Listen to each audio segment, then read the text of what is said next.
মাজারের মধ্যে যাইয়া কপালটাকে ফিলাইয়া সেজদার মধ্যে ফালাইয়া বাবার ডাকে, বাবা গো আমার সন্তান নাই, আমার বিবির সাথে আমার মিল হয় না, এমন পৃথিবীতে আছে না নাই? আচ্ছা বলেন তো দেখি, সন্তান যদি দিতে পারে দিবেন তিনি একজনকে? আরে দেখো তোর বাবা গোরস্থানে শুইয়া কি জবাব দিতেছে, না জানি কোন আযাবের ফেরেশতারাতে বন্দী। আরে এই ফেরেশতা তো দূরের কথা, কোন নবী কোন বান্দাকে সুপারিশ করতে পারবে না, তবে সুপারিশ করতে পারবেন আমার মায়ার নবী। নবী যখন মেরাজের মধ্যে যান, মেরাজের মধ্যে যাওয়ার পরে সমস্ত নবীদেরকে আল্লাহ একটা বিশেষ পাওয়ার দিয়েছিল, বলছিল ও আমার নবীরা তোমরা এই মুহূর্তে আমার কাছে যা চাইবা আমি তোমাদেরকে তাই দিব। ঠিক তেমনি ভাবে আমার মায়ার নবীকেও বলেছিলেন, ও হাবিব আপনি বলুন আমার কাছে কি চান। রহমাতুল লিল আলামিন বলেছিলেন, দয়ার মালিক আজকে এই দিনে আমি আপনার কাছে কিছু চাইবো না, তবে আপনার কাছে আমি হাসরের ময়দানে আমার উম্মতদেরকে সুপারিশ করার জন্য চাইবো। বলেন না সুবহানাল্লাহ। ইন্নাল হামদুলিল্লাহ الحمد لله نحمده ونستعينه ونستغفره ونؤمن به ونتوكل عليه ونعوذ بالله من شرور أنفسنا ومن سيئات أعمالنا من يهده الله فلا مضل له ومن يضلله فلا هادي له ونشهد أن لا إله إلا الله وحده لا شريك له ونشهد أن سيدنا وسندنا وحبيبنا ومولانا محمد صلى الله تعالى عليه وعلى آله وأصحابه وبارك وسلم تسليما كثيرا. أما بعد فأعوذ بالله من الشيطان الرجيم. بسم الله الرحمن الرحيم. وقضى ربك ألا تعبدوا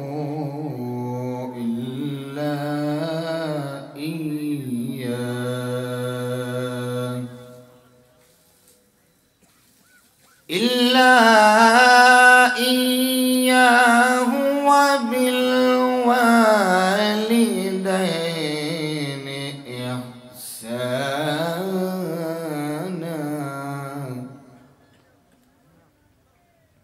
إما يبلغن عندك الكبر أحدهما أو كلاهما فلا تقل لهما أف ولا تنهرهما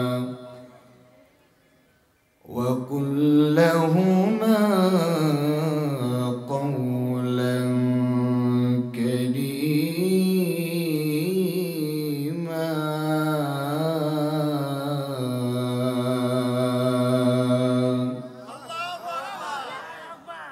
صدق الله العظيم وصدق رسوله النبي الكريم، ونحن على ذلك من الشاهدين والشاكرين والذاكرين، والحمد لله رب العالمين. قالوا سبحانك لا علم لنا إلا ما علمتنا إنك أنت العليم الحكيم. ইন্নাল্লাহা ওয়া মালাইকাতাহু ইউসাল্লুনা আলান নবী ইয়া আইয়ুহাল্লাযীনা আমানু صلوا عليه وسلموا تسليما بلغ العلا بكماله كشف الدجى بجماله حسنت جميع خصاله صلوا عليه وآله حبيب خدا अशराफ अंबिया के अर्श मजीद अशबुद मुत्तका ला इलाहा সকলে জবান খুলে বলি লা ইলাহা আরো জোরে লা ইলাহা লা ইলাহা ইল্লাল্লাহ লা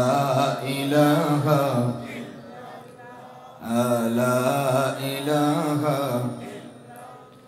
বেজন বহু দূরে মদিনা আমরা কেমনে যাব জানি না বলেন বহু দূরে মদিনা আমরা কেমনে যাব জোরে জোরে মোহাব্বতের সাথে আমরা কেমনে যাব দয়া করো দয়াল মাওলা দয়া করো জোরে জোরে মোহাব্বতের সাথে বলি দয়া করো মিটাও মনের বাসনা লা ইলাহা মোহাব্বত লা ইলাহা ইল্লাল্লাহ লা ইলাহা لا إله إلا الله محمد رسول الله صلى الله عليه وسلم ওরে মন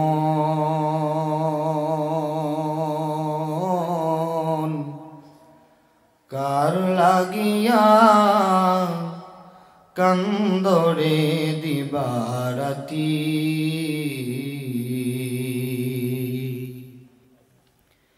ওরে মন কার লাগিয়া কান্দরে দিবারাতি ভেবে দেখো কেউ হবে না ভেবে দেখো কেউ হবে না তোমার সঙ্গের সাথী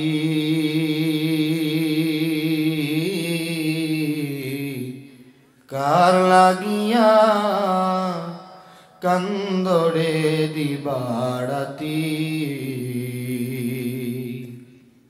আপন আপন ভেবে যারে ভাবছো সারাক্ষণ আসলে তো কেউ নয় তোমার কেউ নয় রে আপন তুমি আজ না হয় কাল বুঝবা একদিন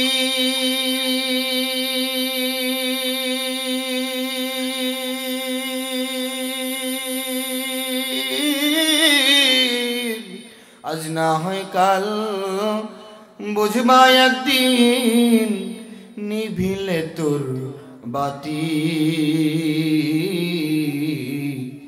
কার লাগিয়া কান্দরে দিবা রাতি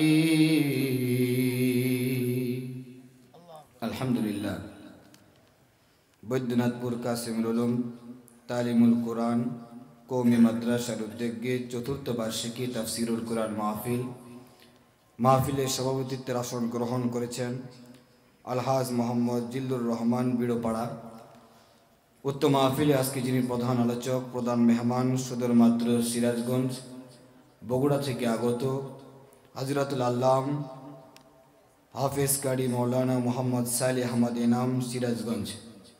আলহামদুলিল্লাহ, হযরত ইতিমধ্যে আমাদের সামনে উপস্থিত হয়েছেন। সকলে বলি আলহামদুলিল্লাহ। হযরত আপনাদের সামনে গুরুত্বপূর্ণ বয়ান ও তাকরীর পেশ করবেন। এর আগে সংক্ষিপ্ত আকারে আপনাদের সামনে কিছু আলোচনা। আল্লাহ পাক রব্বুল আলামিন আমি যে আলোচনা করব সেই থেকে আপনাকে, আমাকে, আমাদের সকলকে আমল করার তৌফিক দান করুক। সকলে বলি আমিন। আমরা এখানে আসতে পেরে খুশি না বেজার? সকলে বলি খুশি না বেজার? আমরা সকলে একটি তাকবীর দিব। তাকবীরের আওয়াজটি এমন হবে যে আওয়াজের কারণে বাইরে যে মানুষগুলো আছে তারা যাতে বুঝতে পারে আজকে এখানে তাফসীরুল কোরআন মাহফিল আছে। আপনারা রাজি আছেন? নারে তাকবীর, নারে তাকবীর। আলহামদুলিল্লাহ।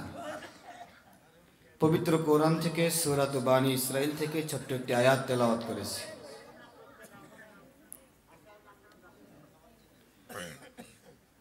আল্লাহ পাক রব্বুল আলামিন উক্ত আয়াতের মধ্যে বলেছেন, বান্দা একমাত্র ইবাদত করবি আমি আল্লাহর। বলেন তো দেখি আমরা ইবাদত করব কার? ইবাদত করব কার? ওয়ামা খালাকাতুল জিন্না ওয়াল ইনসা ইল্লা লিয়াবুদুন।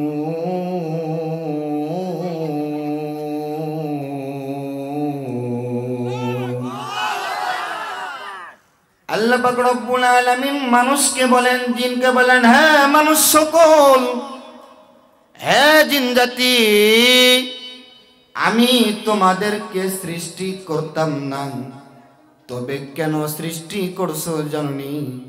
ইল্লা লিয়াবুদুন লিয়ারিফুন, আমি আল্লাহকে চিনার জন্য তোমাদেরকে সৃষ্টি করেছি। এ দুনিয়ার মুসলমান, আমরা ইবাদত করব একজনের, তিনি কে? আল্লাহ পাক রব্বুল আলামিন বলেন, ইন্নাল্লাযীনা ক্বালু রাব্বুনাল্লাহ,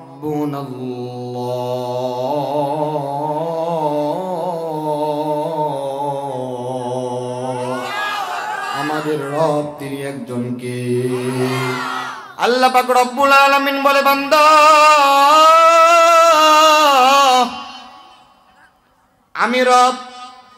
আমি রবকে যদি তোমরা স্বীকার করো, তুম্মাস্তাকামু, অতঃপর তোমরা তার উপরে অচল থাকো, অবিচল থাকো, তাতানাজ্জালু আলাইহিমুল মালাইকা, আমি আল্লাহ তোমাদের উপরে রহমতের ফেরেশতা নাযিল করে দিব। বলেন না সুবহানাল্লাহ। মুফাসসিরিনে কেরাম বলেন, কোন সময় রহমতের ফেরেশতা মাওলা পাঠাইবেন? মুফাসসিরিনে কেরাম বলেন, বান্দা যখন তোর মৃত্যুর সময় চলে আসবে, যখন তোর মৃত্যুর সময় চলে আসবে, চক্ষু দুইটা যখন বন্ধ হয়ে যাবে, যখন দুনিয়ার সব কিছু তোর থেকে বিদায় হয়ে যাবে, যে বান্দা যারা আমি আল্লাহকে এক বলে স্বীকার করবি, এক বলে মানবি, মৃত্যু পর্যন্ত আমার উপরে অটল অবিচল থাকবি, মৃত্যুর সময় আমি আল্লাহ তোর কাছে ফেরেশতা পাঠিয়ে দিব। এ দুনিয়ার মুসলমান, শুধু এতটুকুই এমনটা নয়, তাতানাজ্জালু আলাইহিমুল মালাইকা আল্লা তাখাফু ওয়া লা তাহজানু, বান্দাকে ডাক দিয়ে বলে, আল্লাহ বান্দারে শুধু এমনটাই নয়, যখন তোর মৃত্যুর সময় চলে আসবে, তোর কোনো চিন্তাও থাকবে না, তোর কোনো টেনশনও থাকবে না। আর ওই ফেরেশতারা তোদেরকে কি বলবে জানুনি? ওয়া আবশিরু বিল জান্নাহ, তোকে আমি আল্লাহর ফেরেশতারা জান্নাতের সুসংবাদ দিবে। বুঝতে হবে মাওলা তাকে পছন্দ করে নাই, মাওলা তাকে হেদায়েত দেয় নাই। কথা বলেন ঠিক কিনা? নবীর সাথে একসাথে চলছে, নবী আলাইহিস সালামের সাথে একসাথে ঘোরাফেরা করছে, একসাথে নামাজ পড়েছে, একসাথে যুদ্ধের ময়দানে অংশগ্রহণ করেছে, কত কাফের মুশরিক বেঈমান আবু জাহেল উতবা সাইবারা নবীর সাথে সব সময় উঠা চলাফেরা করেছে, কিন্তু হেদায়েত মাওলা তাদেরকে দেয় নাই। হেদায়েত তাদের থেকেই একজনকে দিয়েছেন, তিনি উমর। কথা বলেন ঠিক কিনা? কারণ হেদায়েতের মালিকও একজন, তিনি কে? নবী আলাইহিস সালামের চাচা আবু তালিব আমার মায়ার নবীকে কত ভালোবাসতেন জানেননি? রহমাতুল লিল আলামিন একবেলা যদি খানা না খাইতো, আবু তালেবও খানা খাইতো না। শুধু এমনটাই নয়, সন্তান আদিরা খানা খাওয়ার আগে খোঁজ খবর নিত মুহাম্মদ খানা খাইছেনি। কিন্তু বলেন তো দেখি, আবু তালেব কি মুসলমান নাকি? না না, নবীর চাচা নবীর সাথে থেকেছে, উঠা চলাফেরা করেছে, কিন্তু নবী তাকে হেদায়েত দিতে পারে নাই। কারণটা হলো হেদায়েতের মালিক একজন, তিনি কে? আবু তালেব মৃত্যুবরণ করবেন, দুনিয়া থেকে বিদায় নিয়ে চলে যাবেন। মায়ার নবীর চোখের মধ্যে পানি। এত কাঁদলেন চাচা গো, একবার শুধু কালিমা পড়ে মুসলমান হয়ে যান। কালিমা পড়ে মুসলমান হওয়ার দায়িত্ব আপনার, জান্নাতে সুপারিশ করে নিয়ে যাওয়ার দায়িত্ব আমি রাসূলুল্লাহর। কথা বলেন ঠিক কিনা? কিন্তু মুসলমান নবী চাইলেও তো হবে না, কারণ আমার আল্লাহ চাই না। এই কথা কোন ঠিক কিনা? এত পরিমাণ নবী আবু তালিবের জন্য কাঁদলেন চাচা।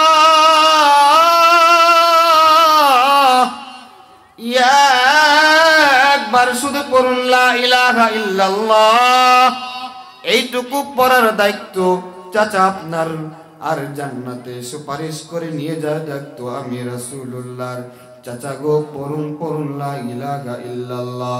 আবু তালেব মনে মনে ভাবলেন, চাচা গো, ও ভাতিজা, কথা সত্য, তোমার কথা এতে কোনো সন্দেহ নাই। কারণটা কি? তোমার উপর যে বাণী আসছে, যে বাণীটা আসছে, সেটা সত্য বাণী। তুমি পয়গম্বর, এতে কোনো সন্দেহ নাই। পয়গম্বরের কথা শুনে আবু তালেব চিন্তা করলেন, আমি মুসলমান হব। কিন্তু এই যে আবু জাহেল উতবা সাইবারা বলে, তুমি সারা জীবন বাপ দাদার ধর্ম পালন করে আসছো, আজকে যদি তুমি মুহাম্মদের ধর্ম গ্রহণ করে ফেলো, তাহলে তোমার বাপ দাদার ধর্মের মধ্যে চুলকানি লেগে যাবে। সুতরাং তুমি কি করবে এখন চিন্তা ভাবনা করো। আবু তালেব মৃত্যুর আগ পর্যন্ত কালিমা পড়ে নাই। বলে, মুহাম্মদ ভাতিজা, আমি আমার বাপ দাদার ধর্মের উপরে মৃত্যুবরণ করলাম। এরপর রাহমাতুল লিল আলামিন ছাড়ে নাই। তারপরও বলে, যতক্ষণ পর্যন্ত আমার মাওলার হুকুম না আসবে, ততক্ষণ পর্যন্ত আমি চাচা আপনাকে কালিমার তালকিন দিতেই থাকবো। একবার দুইবার নয়, বারবার তালকিন দিতেই থাকে। এর মধ্যে আল্লাহ পাক রব্বুল আলামিন জিবরাইলকে পাঠিয়ে দিলেন, জিবরাইল রে, যা পবিত্র কোরআন নাজিল করে দিয়ে বললেন, জিবরাইল, আয়াতটা আমার নবীর কানে কানে বলে দে। নবী চাইলেই হেদায়েত পাবে না, কারণ হেদায়েতের মালিক আমি একজন, তিনি একজন কে? আয়াত নাজিল হয়ে গেল, ইন্নাকা লাতাহদি মান আহবাবতা ওয়ালাকিন্নাল্লাহা ইয়াহদি মান ইয়াশা ওয়া হুয়া আ'লামু বিল মুহতাদিন।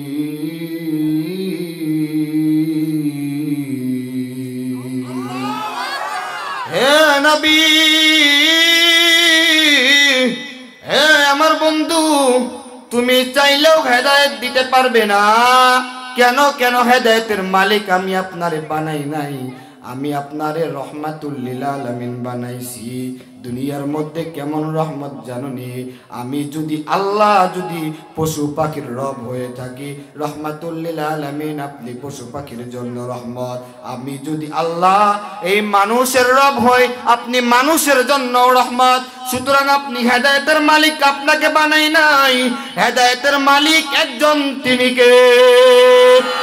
ও দুনিয়ার মুসলমান, আজকে আমরা যারা আমরা এখানে এসেছি, নিশ্চয় এতে কোনো সন্দেহ নাই আল্লাহ আপনাকে আমাকে ভালোবাসছে।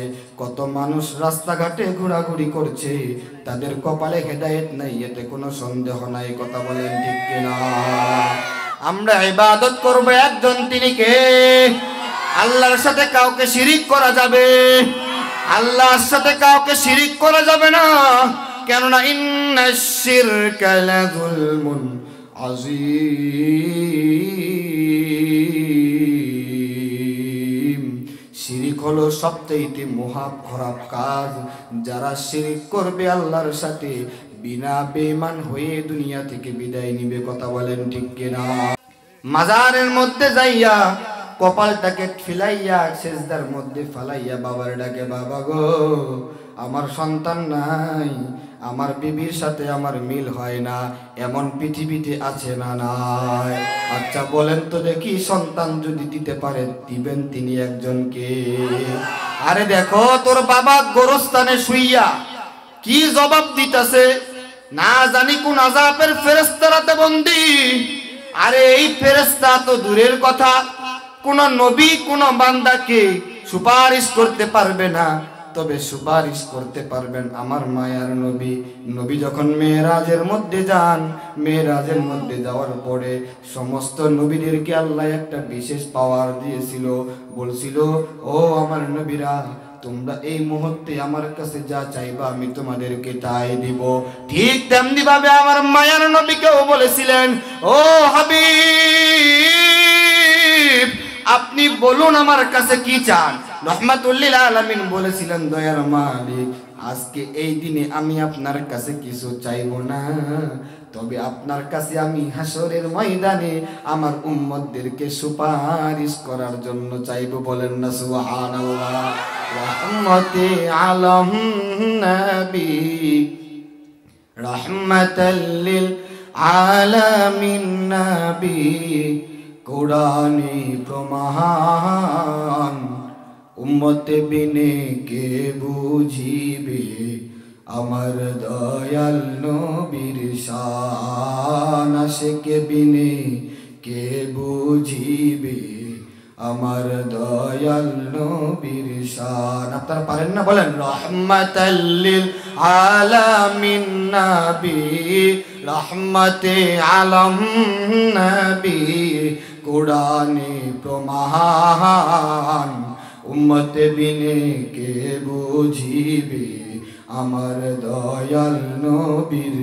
বলেন বলেন মহব্বতে বলেন, উম্মতে বিনে কে বুঝিবে আমার দয়াল নবীর। নবী আমার মদিনারি বুলবুল,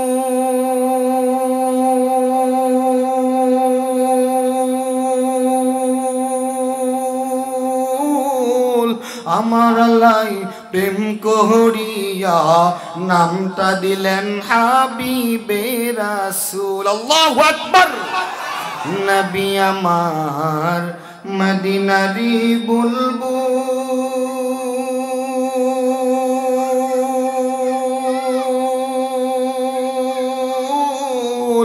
আমার আল্লাহ প্রেম করিয়া নামটা দিলেন হাবিবে রাসূল। সেই নবীকে ভুল বুঝিলে, সেই নবীকে ভুল বুঝিলে থাকবে না ঈমান। উম্মত বিনে কে বুঝিবে আমার দয়াল নবীর শান। আশিকে বিনে কে বুঝিবে আমার দয়াল নবীর শান। সকলে বলি মারহাবা। এ দুনিয়ার মুসলমান, আমার মায়ার নবী বলছে, ও আল্লাহ আমি আপনার কাছে আজকে কিছুই চাইবো না, কিয়ামতের ময়দানে আমার উম্মতদেরকে আমি সুপারিশ করে জান্নাতে নিয়ে যাব। রহমাতুল লিল আলামিন কিয়ামতের ময়দানে কাদা যুক্ত মাটি নিয়ে উঠবে। ওই মায়ার নবীকে চিনলা না রে মুসলমান? ওই মায়ার নবীকে একটুও চিনলা না? নবী যখন মৃত্যুবরণ করবেন তখনও কাঁদে, সাহাবায়ে কেরাম জিজ্ঞাসা করলেন, ইয়া রাসূলুল্লাহ, কেন কাঁদেন, কেন কাঁদেন? আপনার চোখের মধ্যে পানি কেন ইয়া রাসূলুল্লাহ? বলে, বলতে পারবো না, বুঝাইতে পারবো না কেন কাঁদি। বলে, নিশ্চয় আপনি আপনার নাতি হাসান হুসাইনের জন্য কাঁদেন, অথবা আপনি আপনার সাহাবীদের জন্য কাঁদেন, আর না হয় আপনি আপনার বিবিদের জন্য কাঁদেন। রহমাতুল লিল আলামিন কথা শোনার পরে আরো চোখের পানি বেড়ে গেল। কেন বাড়লো জানেননি? বলে, তুমি আমাকে জিজ্ঞাসা করলে, তোমরা আমাকে জিজ্ঞাসা করলে আমার হাসান হুসাইনের কথা, তোমরা আমারে জিজ্ঞাসা করলে আমার স্ত্রীর কথা, আমার সাহাবীদের কথা, কিন্তু আমার গুনাহগার উম্মতের কথা তোমরা একবারও জিজ্ঞাসা করলে না। জিবরাইল আলাইহিস সালাম হাজির, ইয়া রাসূলুল্লাহ, কেন কাঁদেন, কেন কাঁদেন? বলে, আমি আমার উম্মতের জন্য কাঁদি, আমি যদি চলে যাই আমার উম্মতের কি অবস্থা হবে? জিবরাইল আলাইহিস সালাম আল্লাহর কাছে যায়, বলে, দয়ার মালিক, আপনার হাবিব কাঁদে। বলে, কেন কাঁদে? তার উম্মতের জন্য কাঁদে। বলে, যাও যাও যাও, তার উম্মতকে একটি সুসংবাদ দিয়ে দাও, তার উম্মত যদি মৃত্যুর আগে আমার কাছে তওবা করে কালিমা পড়ে মুসলমান হয়ে যায়, আমি আল্লাহ তার উম্মতকে মাফ করে দিব। বলেন না সুবহানাল্লাহ। এই নবী মৃত্যুর সময় কাঁদে, এখনো রওজার মধ্যে কাঁদে। কিয়ামতের ময়দানে, হাসরের ময়দানে রহমাতুল লিল আলামিন কাদা যুক্ত মাটি নিয়ে উঠবেন। মুফাসসিরিনে কেরাম বলে, কেন কাদা যুক্ত মাটি নিয়ে উঠবেন জানেননি? কারণ নবীর মৃত্যুর পর থেকে শুরু করে, নবীর মৃত্যুর আগ থেকে শুরু করে যে কান্না শুরু করেছিলেন, ওই কান্না নবী আজও রওজার মধ্যে কাঁদে। কিয়ামত পর্যন্ত কাঁদবে শুধু উম্মতি উম্মতি বলে। হাসরের ময়দানে রহমাতুল লিল আলামিন কাদা যুক্ত অবস্থায় উঠবে। উম্মতে মুহাম্মাদের জানো কত দাম, উম্মতে মুহাম্মাদের জানো কত দাম, আখেরি নবীর উম্মত মোরা সবচেয়ে ভাগ্যবান। কথা বলেন ঠিক কিনা? ঈসা নবী, মুসা নবী খোদাকে বলে, নবী করে কেন পাঠাইলা এভাবে? আল্লাহু আকবার। ঈসা নবী, মুসা নবী খোদাকে বলে, নবী করে কেন পাঠাইলা এভাবে? শেষ নবীর উম্মত যদি বানাইতা খোদা, শেষ নবীর উম্মত যদি বানাইতা খোদা, সবচেয়ে বেশি খুশি আমি হইতাম। আল্লাহু আকবার। বীর উম্মত মোরা শোনো মুসলমান, যিনি না হইলে হতো না জমিন আসমান। আল্লাহু আকবার।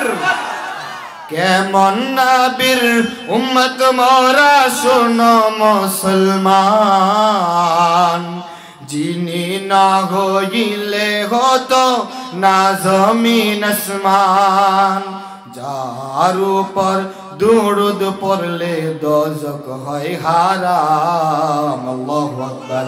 লিল্লাহি তাকবীর, লিল্লাহি তাকবীর। যার উপর দুরুদ পড়লে দোজখ হয় হারাম, আখেরি নবীর উম্মত মোরা সবচেয়ে ভাগ্যবান। আপনারা খুশি না বেজার? আপনারা শেষ নবীর উম্মত হয়ে খুশি না বেজার?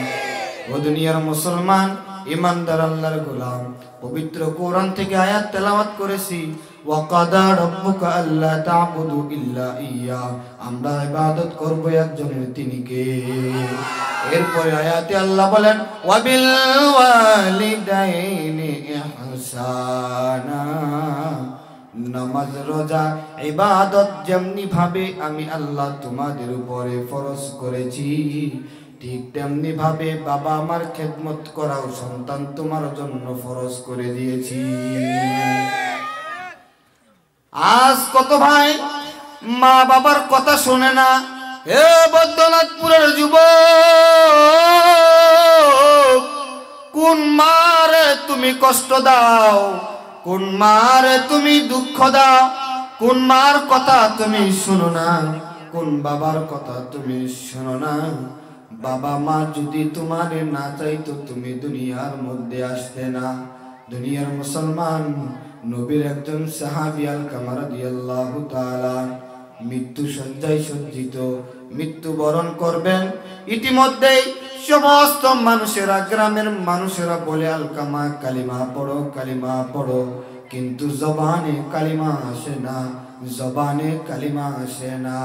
আলকামা রাদিয়াল্লাহু তাআলা আনহুর স্ত্রী নবীর কাছে হাজির, ইয়া রাসূলুল্লাহ, আপনার সাহাবী আলকামার জবানে কালিমা আসে না কেন? কেন বলে জানি না ইয়া রাসূলুল্লাহ, তবে আলকামার শরীর খুব অসুস্থ, হয়তো বা দুনিয়ার মধ্যে আর বাঁচবে না। ইয়া রাসূলুল্লাহ, আপনি একটু তাড়াতাড়ি কিছু ব্যবস্থা করুন। মায়ের নবী চারজন সাহাবীকে পাঠাইয়া দিলেন। চারজন সাহাবীকে বলা হলো, ও সাহাবীরা, যাও আলকামার বাড়িতে, চারজন মিলে তোমরা আলকামাকে কালিমা পড়ায়া দাও।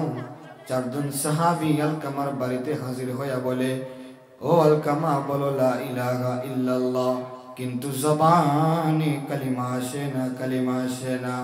তিনজন প্রতিনিধি, তিনজন মানুষ, তিনজন সাহাবী একত্রিত হলেন।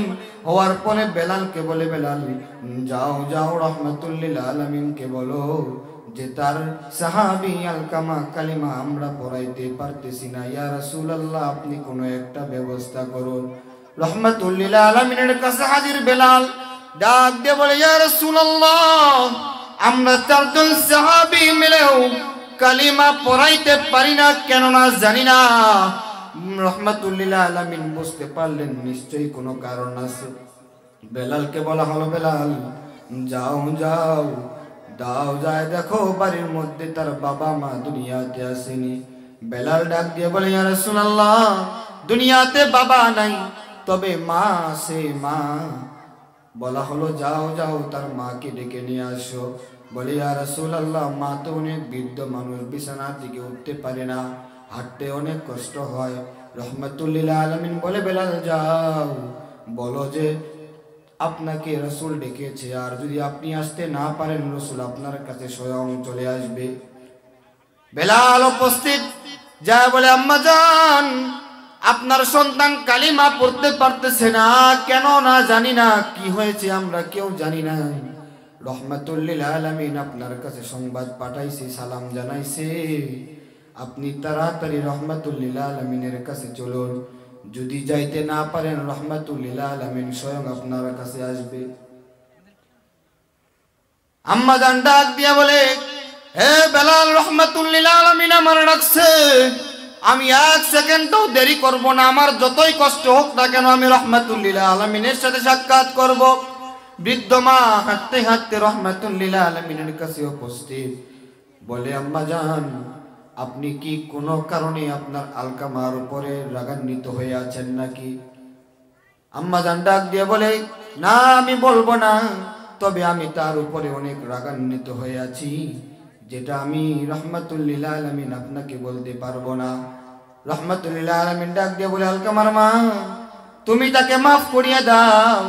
যদি মাফ না করো আপনার সন্তান, তাহলে বিনা কারণে সে জাহান্নামী হয়ে যাবে। কারণ একটাই, বাবা আমার মনে কষ্ট দিছে। এ বৈদ্যনাথপুরের মুসলমান, সাহাবী হও না কেন, তুমি যত বড় আল্লাহ ওয়ালা হও না কেন, তুমি যত বড় ইমাম হও না কেন, তুমি যত বড় খতিব হও না কেন, বাবা আমার মনে যদি কষ্ট দিয়া থাকো তুমি কোনোদিন জান্নাত পাইবে না, এই কথাটা কার? রহমাতুল লিল আলামিন যখন বলে রহমাতুল লিল আলামিনের কথা শুনে মা রাজি হয় না, বারবার বলে রাজি হয় না। এক প্রকারে রাজি যখন না হয়, রহমাতুল লিল আলামিন বেলালকে ডাক দিয়ে বলে, বেলাল দেরি কইরো না, যাও যাও আশেপাশে থেকে লাকড়ি জোগাড় করো, ওই লাকড়ি দিয়ে আমি আলকামাকে আগুনের মধ্যে পোড়াবো। কেননা সে তো মৃত্যুবরণ করলেই জাহান্নামের মধ্যে যাবে, এর চেয়ে ভালো দুনিয়া থেকে জাহান্নামের শাস্তি ভোগ করো। রহমাতুল লিল আলামিনের কথা শুনে বেলাল লকড়ি খাড়ি সব একত্রিত করলো, জমা করলো, আলকামাকে নিয়ে আসা হলো। আলকামাকে নিয়ে আসার পর যখন রহমাতুল লিল আলামিন দেখতে পাইলেন আলকামা উপস্থিত, বলা হলো তাকে ওই আগুনের মধ্যে ফালাই দেওয়া হোক। মা ডাক দিয়ে বলে, ইয়া রাসূলুল্লাহ, আমার সামনে আমার সন্তান মৃত্যুবরণ করবে, সে মরার সাথে সাথে জাহান্নামে যাবে। রহমাতুল লিল আলামিন আমি মানতে পারবো না, আমি আমার সন্তানকে মাফ করে দিব, ক্ষমা করে দিব।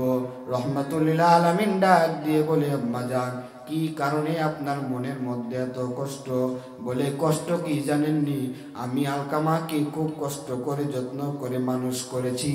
ছোটবেলায় তার বাবা দুনিয়া থেকে বিদায় নিয়ে চলে গেছে, আমি তারে মোহাব্বত কইরা ভালোবাসা কত আদর যত্ন কইরা এত বড় করলাম। বিয়া শাদী করার পর সে আমারে মূল্যায়ন করে না, বরং আমার উপরে অত্যাচার করে, যার কারণে আমি তার উপর রাগান্বিত হয়ে আছি। এমন মানুষ সমাজে আছে না নাই? বিয়ের আগে কত ভালো ছিল, বিয়ের পরে বাপ মাকে দেখতে পারে না, আছে না নাই?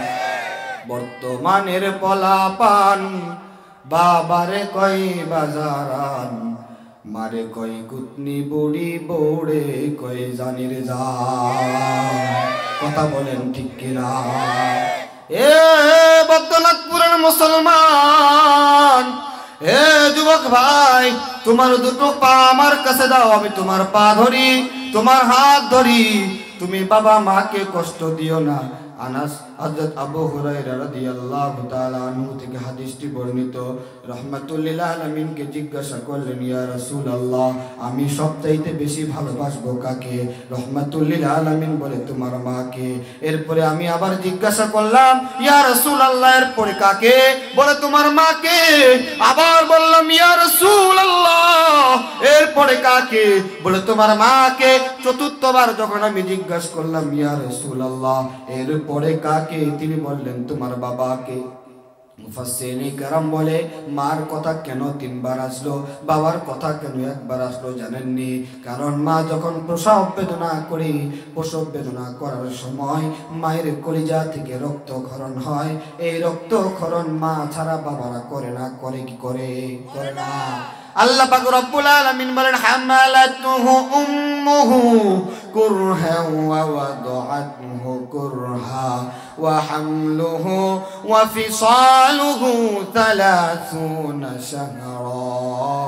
আল্লাহ পাক রব্বুল আলামিন বলে, বান্দা, তোমার বাবা মা, তোমার মা তোমাকে অনেক আদর কইরা যত্ন কইরা মানুষ করছে, কত ভালোবেসে মোহাব্বত কইরা বানাইছে। সেই মাকে কেমনে কষ্ট দাও? যেই মা তোমার গর্ভে ধারণ করলো, ওই মার প্রসব বেদনা যখন হয় তেমন কষ্ট হয় জানুনি? তার কলিজা থেকে রক্তক্ষরণ হয়। আবার সন্তান যখন ভূমিষ্ঠ হয়ে একবার একটি কান্না দেয়, মায়ের সমস্ত রকমের কষ্ট দুঃখ বেদনা দূর হয়ে যায়। এ দুনিয়ার মুসলমান, একবার চিন্তা করে দেখো, একটু চিন্তা করে দেখো, কোন মাকে তুমি কষ্ট দাও, কোন বাবাকে তুমি কষ্ট দাও? দুনিয়ার যুবক, হে বৈদ্যনাথপুরের যুবকরা, দুনিয়ার মধ্যে রং তামাশার মধ্যে পড়ে আসো। কত মানুষ কত ভাবে মারা যায়। দুনিয়ার মধ্যে কেউ চিরস্থায়ী থাকবে না, তুমি আমি কেউ জীবনে চিরস্থায়ী থাকবো না। ও দুনিয়ার মুসলমান, ও আমার প্রিয় ভাইরা, মাথাটা একটু নিচু করে দিন, দেখুন তো দেখি কান্না আসেনি? কবরের কথা একটু চিন্তা করুন, চোখের পানি ধরিয়ে দিন, চোখ দুটোকে বন্ধ করে দিন, মাথাটাকে নিচু করে দিন। এবার কিছু বাস্তব জিনিসকে আপনি আপনার সাথে মিলান। চোখ দুটোকে বন্ধ করে দিয়ে মাথাটা নিচু করে দেখুন। একটু আগে আপনি কি সুন্দর দুনিয়ার বুক দেখতে পাচ্ছিলেন, এখন আপনি দুনিয়ার বুক আর দেখতে পাচ্ছেন না। কেন কেন কেন আপনার চোখ বন্ধ হয়ে গেছে? এটা তো বাস্তব না, এটা হলো অবাস্তব একটা বিষয়। কারণ হলো আপনি এখন নিজের চোখ নিজে বন্ধ করেছেন, খোলার সুযোগ আছে। কিন্তু আমার মাওলা পাক রব্বুল আলামিন যখন তোমার আমার চক্ষু দুইটা নিভাইয়া দিবে রে, ওই সময় তোমার আমার কি অবস্থা হবে? চক্ষু দুইটাকে একবার বন্ধ কইরা দেখো। ও বদ্রনাথপুরের যুবক, চোখ দুটাকে বন্ধ করিয়া দাও। দেখো তুমি এখন মৃত্যুবরণ করছো, তোমার আর পৃথিবীর বুক দেখার সিস্টেম নাই, চাইলেও তুমি দেখতে পারবে না। কেন কেন তোমার দুনিয়ার বুক থেকে চক্ষু বন্ধ হয়ে গেছে। এরপরে তোমার লাশটাকে তোমার বাড়ির সামনে রাখা হবে। তুমি কি সুন্দর করে দুনিয়ার টাকা পয়সা অর্থ সম্পদ দিয়ে বাড়ি ঘর বানাইছো, এই বাড়ি ঘর তোমার আমার কোনো কাজে আসবে না। তোমার বাড়ির আপনজন, তোমার বাড়ির মানুষ বলবে তাড়াতাড়ি ঘর থেকে বের করো। কেন কেন তাকে আর ঘরে রাখা যাবে না? কারণটা হলো তার ঘরের মধ্যে রাখার সিস্টেম নাই, জায়গা নাই। সাথে সাথে তোমাকে ঘর থেকে বের করে দেওয়া হবে। ঘর থেকে বের করে দেওয়ার পর তোমার মাথার মধ্যে যে বালিশটা ছিল সেই বালিশটাও সরিয়ে ফেলা হবে। তোমাকে এরপরে কিছু মানুষ গোসল করার জন্য প্রস্তুত। কত মানুষ কান্নাকাটি করবে সাময়িক সময়ের জন্য, কত মানুষ বলবে মানুষটা ভালো ছিল চলে গেল। কিছু মানুষ তোমার প্রশংসা বাদ দিয়ে তোমার কুমন্ত্রণাগুলো বলবে, কত মানুষ কত রকমের কথা বলবে। তোমার চক্ষু দুইটা বন্ধ হয়ে গেছে, বাস্তব তুমি চিন্তা করে দেখো। এরপরে তোমাকে গোসল করানো হবে। গোসল করানোর পর বাড়ি থেকে একজন মানুষ দৌড় দিয়ে দোকানে চলে যাবে। কেন কেন? 3.5 হাত ওই মাটির নিচে তোমাকে যেই কাফনটা পরে পরানো হবে সেই কাফন কেনার জন্য যাবে কত মানুষ। এরপরে তোমাকে কাফনটা নিয়ে আসা হবে, তোমার দামি কাপড়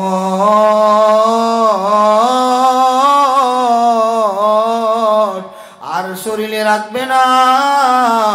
তোমার শরীর থেকে সমস্ত কাপড়গুলো খুলে ফেলা হবে। খুলে ফেলার পর তোমাকে মাত্র 1400, 1500, 2000, 1000 টাকা দামের কাপড় পরানো হবে। এটাই তোমার জীবনের শেষ কাপড়, আর কাপড় দেবে না। কথা কোন ঠিক কিনা? তোমাকে শেষবারের মতো কাপড়টা পরাইয়া দিবে। এরপরে কাপড় পরানোর পর তোমাকে এরপরে কিছু মানুষ বলবে আর সময় নাই, তাড়াতাড়ি কবরের মধ্যে নিয়ে চলো। কবরের মধ্যে নিয়ে যাওয়ার জন্য প্রস্তুত। বাড়ির মানুষ তাড়াতাড়ি বলবে শেষবারের মতো আমার বাবাকে দেখাও, আমি আমার বাবাকে মাকে শেষবারের মতো দেখতে চাই। তোমার স্ত্রী বলবে আমি আমার স্বামীকে শেষবারের মতো দেখতে চাই। কত মানুষ কতবার শেষবারের মতো তোমাকে দেখে নেবে। এরপরে তোমাকে কবরের উদ্দেশ্যে রওনা করা হবে। তোমার সাথে 3টি জিনিস যাবে। কয়টা? কোন মানুষ মৃত্যুবরণ করলে তার সফর সঙ্গী কয়টা? এর মধ্যে 2টা জিনিস ব্যাক হয়ে চলে আসবে। একটা জিনিস তোমার সাথেই থেকে যাবে। তোমার আত্মীয় স্বজন পাড়া প্রতিবেশী বন্ধু বান্ধব হিতাকাঙ্ক্ষী তোমাকে নিয়ে গোরস্থানের মধ্যে নিয়ে যাবে। তোমাকে 2 নাম্বার জিনিস সেটা হলো খাটিয়াটি তোমাকে নিয়ে যাওয়া হবে। এই খাটিয়া যখন চলে আসবে তোমাকে এবার কবরের মধ্যে রাখা হবে। বিসমিল্লাহি ওয়া আলা মিল্লাতি রাসূলিল্লাহ এই কথা বলে তোমাকে কবরে রাখা হবে। তোমার যদি কোনো শিক্ষিত সন্তান থাকে, মাদ্রাসা পড়নেওয়ালা ছাত্র থাকে, তোমার জানাজা সে দিবে। জানাজা দেওয়ার পর কবরের মধ্যে রাখা হবে। কবরে রাখার পর দুনিয়ার মুসলমান তোমার আপনজন তোমার সন্তান তোমার মাথার দিকে দাঁড়াবে। দাঁড়ায় তোমাকে শেষবারের মতো দেখে নিবে, আর দেখতে পারবে না। এরপরও মানুষজন বলবে সন্তান বাবা কষ্ট পাবে, না হলে কিন্তু তুমি দুনিয়ার কিছুই পাইবা না। কবর জায়গা ভালো নয়। আমল দিয়ে কবর গৃহ সাজিয়ে নিতে হয়, কবর জায়গা ভালো নয়।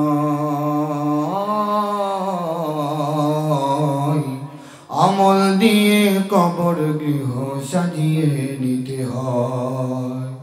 6 দিন পরে নখ খসে যাবে, 9 দিন পরে চুল। 6 দিন পরে নখ খসে যাবে, 9 দিন পরে চুল। কবর গাহের সামান নিতে কইরো না কেউ ভুল, কবর জায়গা ভালো নয়। আমল দিয়ে কবর গৃহ সাজিয়ে নিতে হয়। এ বদ্রনাথপুরের মুসলমান, ভালো মানুষ মৃত্যুর আগে 40 দিন আগে বুঝতে পারে সে মৃত্যুবরণ করবে। তার কাছে আজরাইল 40 দিন যখন হয়ে যায়, 40 দিন আগে আজরাইল বারবার বাড়ির মধ্যে যায়, যায়া বলে, ও বান্দা তোমার আর 39 দিন বাকি। এরপরে এক এক দিন যখন 40 দিন আর থাকে, তোমার কাছে আজরাইল মালাকুল মউত দিনে 2 বার যায়। যায়া বলে, ও মালাকুল মউত, যায়া বলে, ও বান্দা তোমার আর 39 দিন বাকি আছে, তুমি কি কবরের জন্য জোগাইছো? তোমারে তো মরতে হবে আর মাত্র 38 দিন, আর মাত্র 37 দিন। এইভাবে এক করে যখন একদিন চলে আসে, মালাকুল মউত তোমার সামনে উপস্থিত হয়ে যাবে, সেই কবরের মধ্যে কি জবাব দিবি? ও পর্দার আলের মা গো বোনেরা, তোমাদেরকে বলে যায়, ও পর্দার আলের মা গো বোনেরা, তোমরা তো আমার মায়ের কথা কত শুনো। তোমরাও তো সেই মা, যেই মা হযরত ফাতেমা রাদিয়াল্লাহু তাআলা আনহা। তোমরাও তো সেই মা, যেই মা খাদিজা রাদিয়াল্লাহু তাআলা আনহা। তোমরাও তো সেই মা, যেই মা হযরতে আবু বকরের মা। কথা বলেন ঠিক কিনা? মায়ের সম্মান দিবেন তিনি একজনকে। আল্লাহ পাক রব্বুল আলামিন মাকে কত সম্মান দিছে। ও মা, তুমি কেন, তোমার জন্য ইসলাম খুব সহজ করে দিয়েছেন। মা বলছে তুমি স্বামীর সেবা করবে। মা বলছে, ও মা তুমি স্বামীর সেবা করবে, বাড়ির মধ্যে থাকবে, পর্দার আড়ালে থাকবে, তাহলে আল্লাহ পাক রব্বুল আলামিন তোমাকে জান্নাত দিয়ে দিবে। বলেন না সুবহানাল্লাহ। কাক কালো, কোকিল কালো, কালো মাথার কেশ, এর চেয়ে বেশি কালো মনের হিংসালেশ। নিম তিতা, নিন্দা তিতা, আর তিতা খর, এর চেয়েও বেশি তিতা 203 ঘর।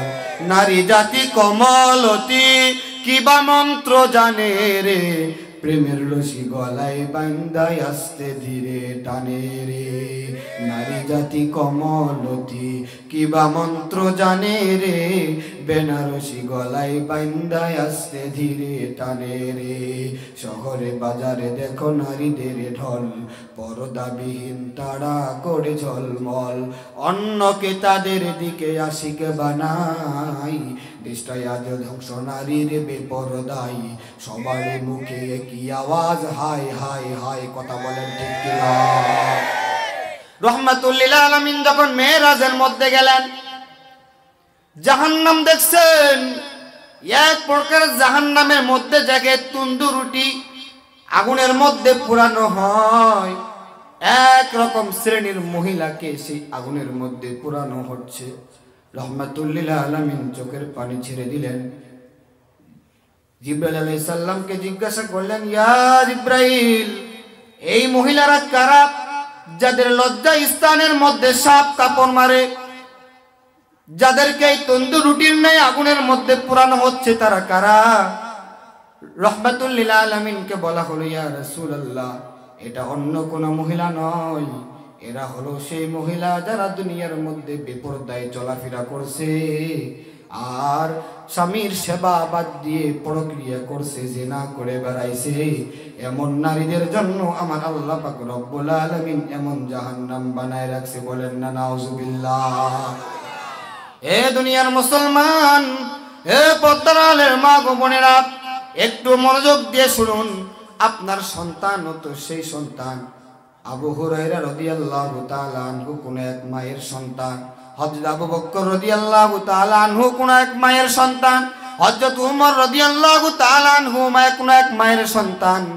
তাহলে তারা কেন, তাদের সন্তানরা কেন এত সুন্দর হলো?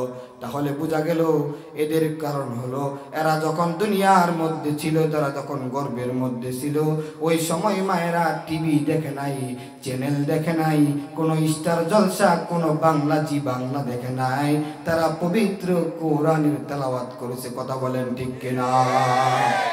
এই সন্তানদেরকে আপনাদেরকে মানুষ করতে হবে। আপনার সন্তান আপনার জানাজা দিবে, আপনার সন্তান আপনার জানাজা দিবে, এর থেকে বড় পাওয়ার কি আছে? ঠিক তেমনি ভাবে আপনার সন্তানকে যদি দ্বীনি ইলম শিক্ষা করাইতে চান, তাহলে একটা প্রতিষ্ঠান আপনার বৈদ্যনাথপুর মাদ্রাসাও আছে। সুতরাং আপনারা আপনাদের সন্তানকে দল মত সব নির্বিশেষে সন্তানকে দ্বীনি ইলম শিক্ষা করান। কথা বলেন ঠিক কিনা? তলাবুল ইলমি ফারিদাতুন আলা কুল্লি মুসলিম, প্রত্যেক মুসলমানের উপর দ্বীনি ইলম তলব করা ফরজ। কথা কার? এই জন্য দুনিয়ার মুসলমান আপনারা আপনার সন্তানদেরকে দ্বীনি ইলম শিক্ষা দিবেন। পাশাপাশি কবরের যাত্রীর কথা চিন্তা করুন। কবরের যাত্রী আপনাকে আমাকে হতে হবে, এতে কোনো সন্দেহ নাই।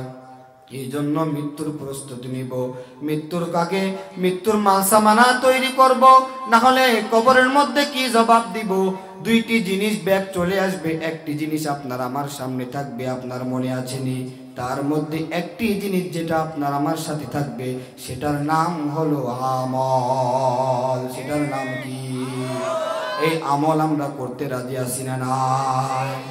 আমরা রাজি আছি না নাই? মৃত্যুর পর পর্যন্ত যে আমল আপনার আমার কাজে দিবে, সেটার নাম হলো দান। সেটার নাম কি? আমরা যে যত বেশি দান করব, এই দানগুলোই কিয়ামতের ময়দানে আপনার আমার ওসিলা হয়ে দাঁড়াবে।